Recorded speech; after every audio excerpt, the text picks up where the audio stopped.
All right, so I've got Rob on the phone, another musician that reached out about the interview series.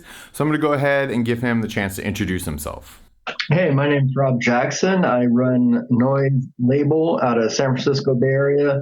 I have a rock band project called UK Bloke, and I have a promotions company called Rip Star. Be happy to answer any questions you have.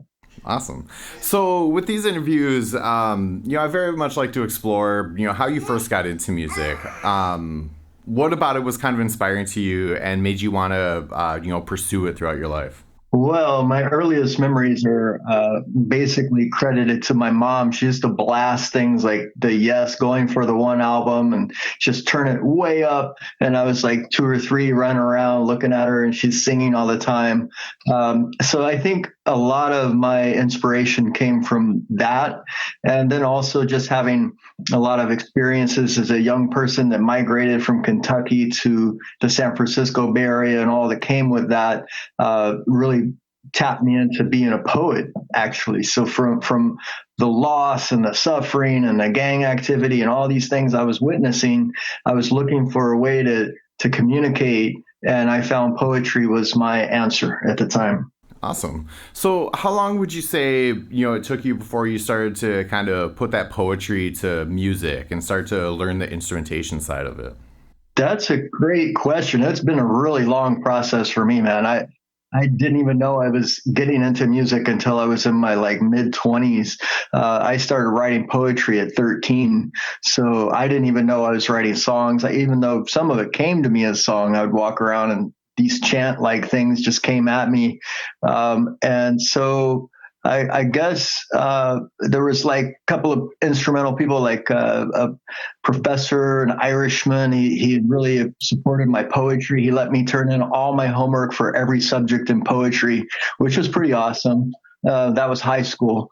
So uh, basically, at that point, I just thought I was a poet, and then later on in life, I started working, volunteering in the community, actually, with the Unity Foundation. A guy named Billy McCarthy, he's still running stuff out of, I think, LA area.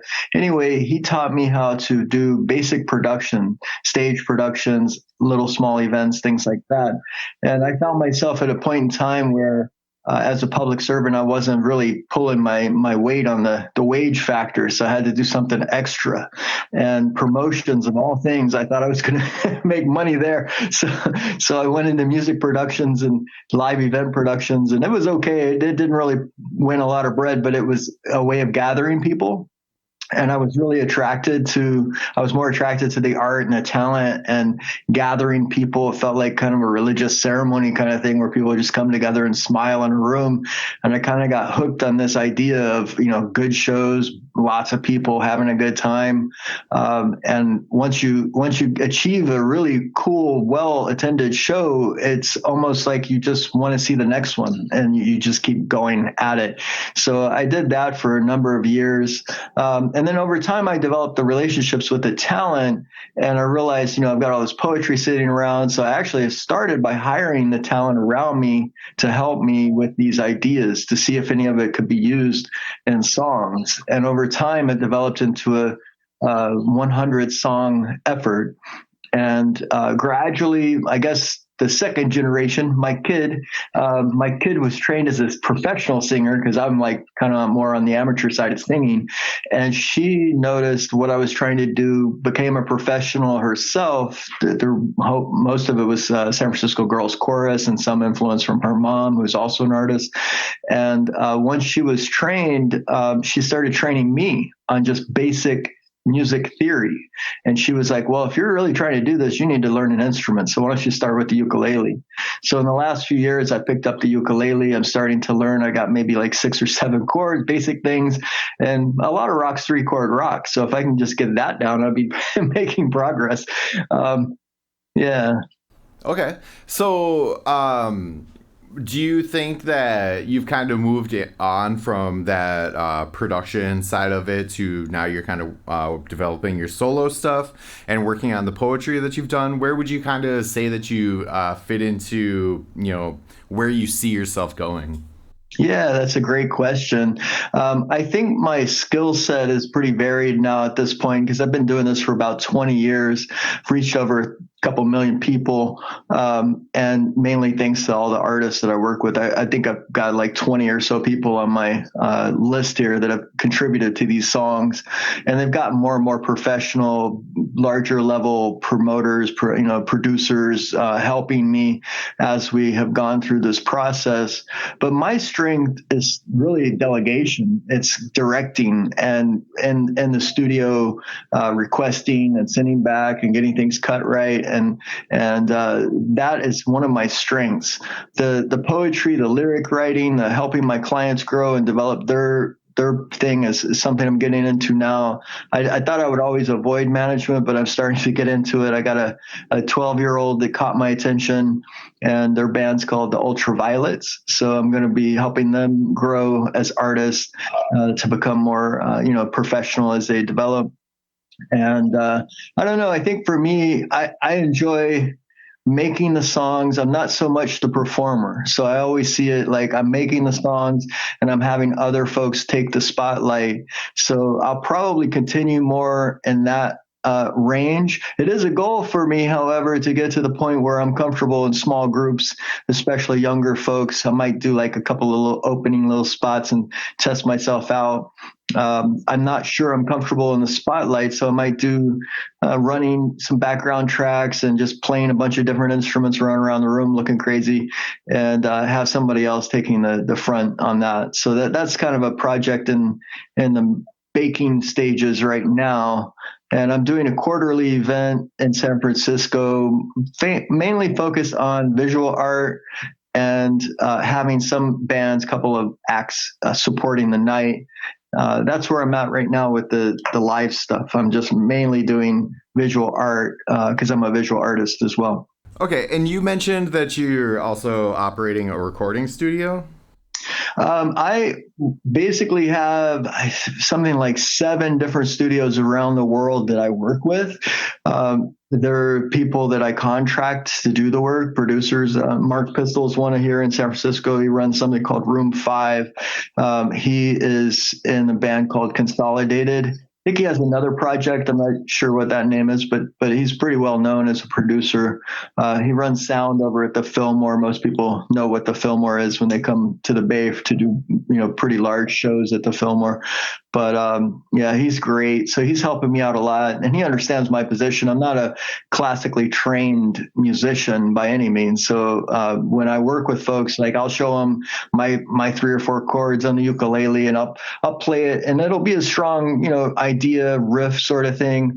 But I'm not perfect, and they have to kind of take it and put it in a perfect time for me because I don't even use a metronome. I just do everything by how I feel it, and that gets to be problematic when you're trying to do bands and stuff like that. So and these professionals around me take these ideas, polish them out, and then I go in and get a professional singer to come in and add the layers on it, and then we come out with the songs like you see on UK Bloke's first album, Calling Wolf.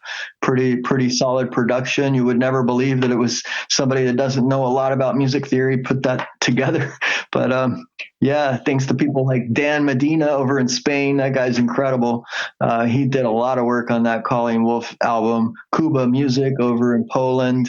Awesome. That guy has a solid studio. I work with him in Poland. Tom Fairbairn in Edinburgh, Scotland. Awesome character. He helped me produce a song with my daughter. And we have all sorts of songs from all places and all over the world. It's amazing. Sure. So to kind of put it into a nutshell, essentially what you're doing is taking the poetry that you've previously written and then kind of coming up with the basic song structure for it and then giving it to other producers to kind of flesh out with whatever acts that, they feel it best fits with. No, it's not quite like that. I'm very selective. So everyone that's on my team are handpicked. These are artists that I know or artists I picked. So it's my crew, and the lyrics are mostly mine. But I now have to start crediting people like John Cheetham over in England because he basically helped fund the entire production of Calling Wolf. So he's a well-known poet himself. And what he did was he supplied some poetry, and then I turned that poetry into lyric. And I also have a client, Alicia Limke, who's coming on board. And these folks are folks that love music, want to support artists in the community. They see someone like me who's trying to get music made and has all these connections and get them price breaks really like a third of the normal prices to make these songs professional songs. And they're just pleased if I, use impressions of their art or a line here or there blended into what I'm doing. And then they get credits, right? They're also part of the back end. They're not only a team member with full, membership in our organization, but they can actually earn money when I license these songs, which is starting to happen.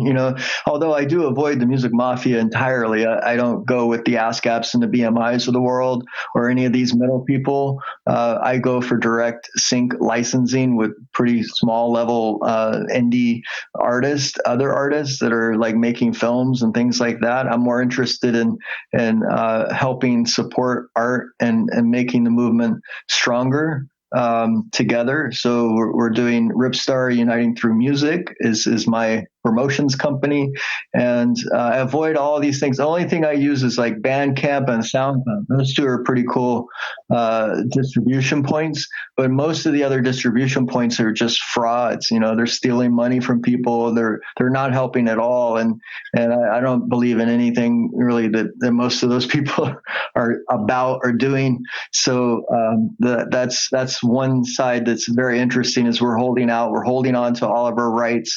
We own everything, and we can therefore more easily do a transaction directly when we get into licensing.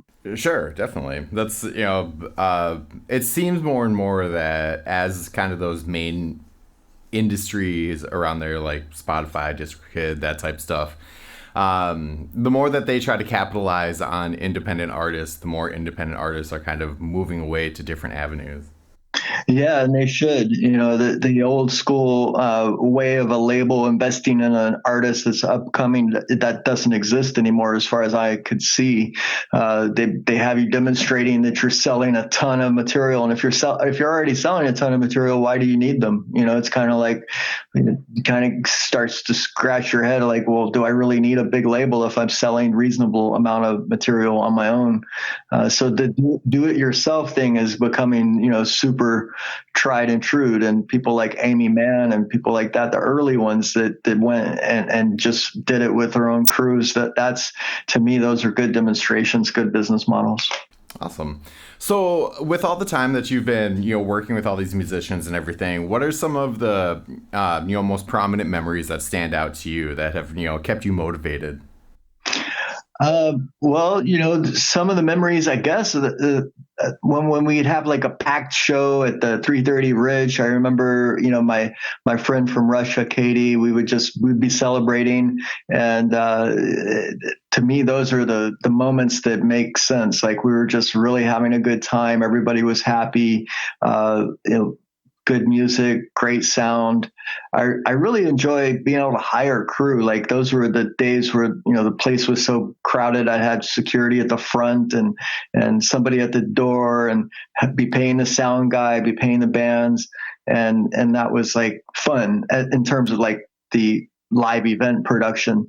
And then later on in the live event production, I went away from that model to the free model and ended up at Winter's Tavern, which, by the way, is one of my sponsors now.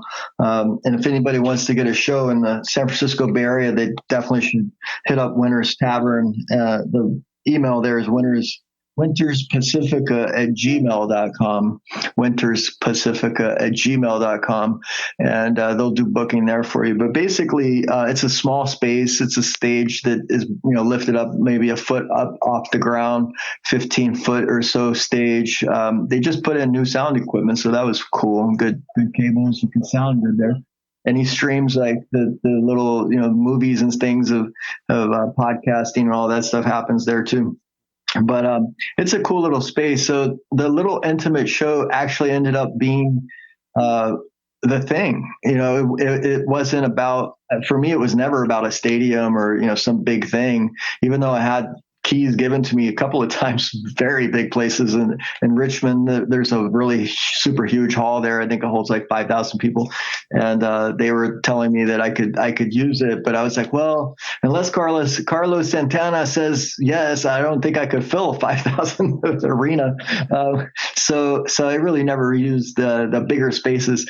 But yeah, the small show, the intimate setting, the people doing their craft, it's something sacred about that to me. So that's when I do shows now, I do kind of like that, like smaller shows, 50, 100 heads.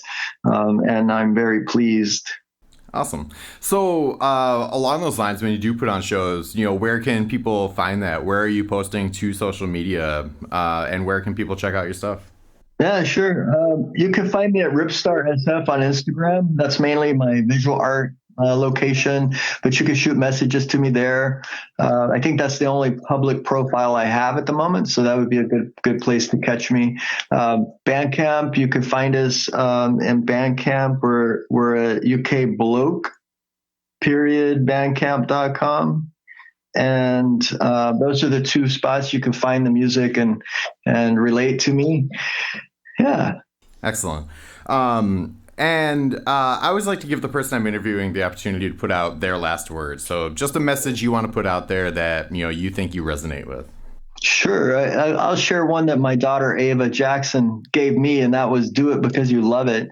And, that's if you do that, you're in kind of the flow, right? You're inspired and creating a space where other people can be inspired, hopefully. So I would share that with you guys.